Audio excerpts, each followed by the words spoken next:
I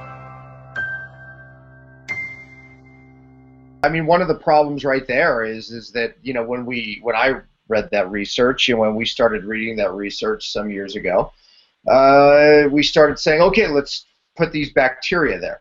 It didn't work.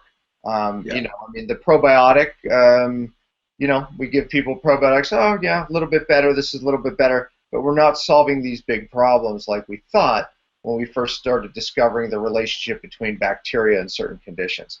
So go from there. The probiotics were such an important step forward for our field, you know, and I would include myself as one of the dark age doctors here. I mean, probiotic industry, people starting to say that bacteria were important. We're talking about the 1950s with the Rodale Institute or the birth of organic gardening in the 50s, 60s, 70s. I mean, it was people were talking about soil and the importance of soil management and bacteria. But look how long it took before we started to address that as practitioners. You know, Yeah. 1980s started to have a few probiotics. By the 1990s, they were becoming a bit of a fad. By 2000, you were finally considered kind of behind times if you weren't using probiotics. Let's think about the probiotic for a second, though.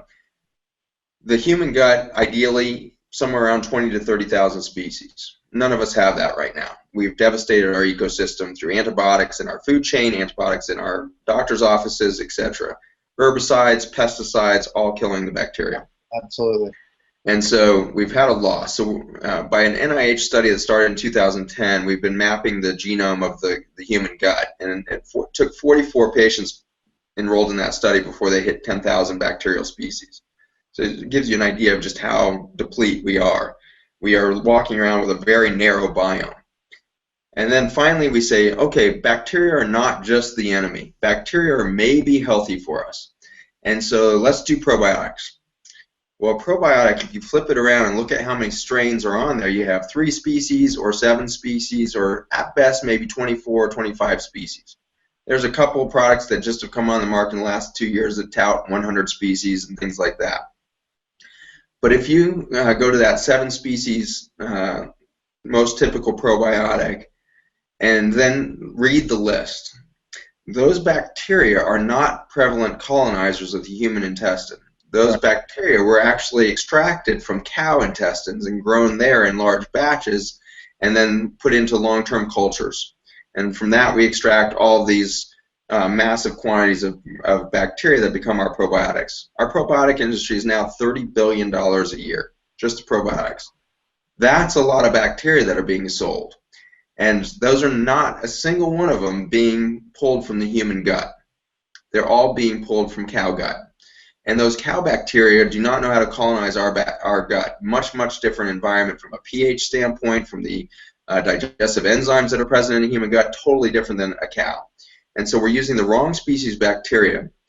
The interesting thing is, as far out as that sounds, they can actually help a really screwed up gut for a little bit. So I think a lot of patients have said, oh yeah, I went on probiotics and I felt a bit better. Absolutely. How is that possible?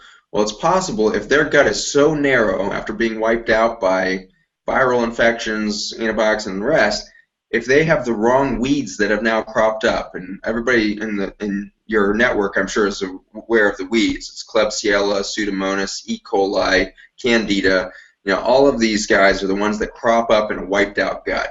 Right. And so once those weeds start growing and they become your dominant ecosystem, a probiotic, even if it's from the bacteria of a cow, is actually helping to somewhat balance that system. So you can feel a little bit better. Absolutely. But at no point are you going to reach a point where you're like, hey, optimal health, 3 species of cow bacteria. No, not going to happen. It's not going to happen. And when you start to think about what we've now done is people have become convinced they should chronically be on probiotics. And so what happens if you take 35 billion or 50 billion copies of the same bacteria every day? Oh my gosh, you're creating a monoculture in your intestines. And so all of us need to stop using probiotics chronically. I think that, you know, we have a $30 billion industry with zero science behind it. Nothing's really ever shown that probiotics do this or really help that. There's, you know, a couple thousand studies that have been done with marginal results in some areas, but nobody knows why the results are happening or how they're any benefit.